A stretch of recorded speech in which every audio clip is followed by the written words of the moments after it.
For the continent, there is not just a generational opportunity, but an opportunity that is going to define the next century for it to reposition itself in world affairs.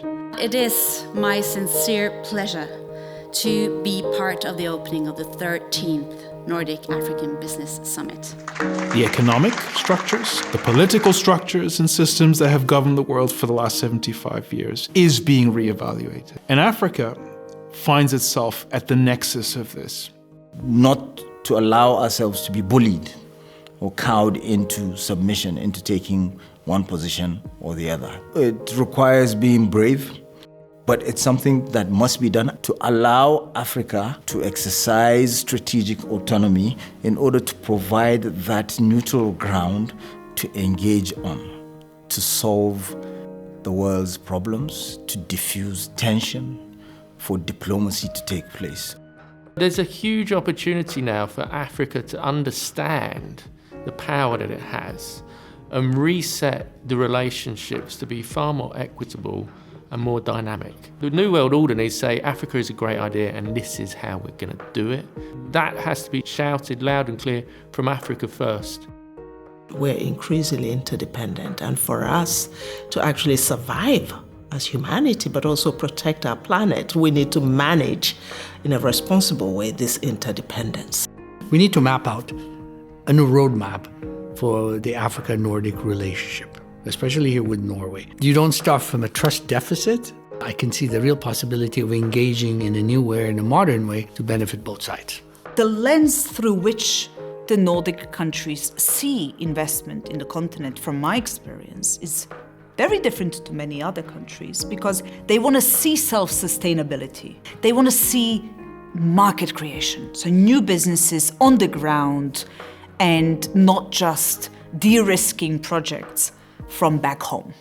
We are here because we believe that Norway is a true partner for our country. It is a matter of government-to-government relations, but it's also government to business, business to business. It's paramount that we work together, and that includes all sources of finance, public and private, domestic, international. It all must be boosted. How do you bring scale and pace into mobilizing capital and partnership opportunities on the continent? We've got to reduce the cost of friction so that we can focus on the real substance and also work on larger, more transformative projects. Catalytic money is needed. It's difficult to be catalytic because we're doing difficult projects, so get private capital alongside is important. The perception of risk is deterring larger volumes of FDI coming into Africa. And one of the solutions for Africa is to rebrand itself, to tell the narrative, its own story.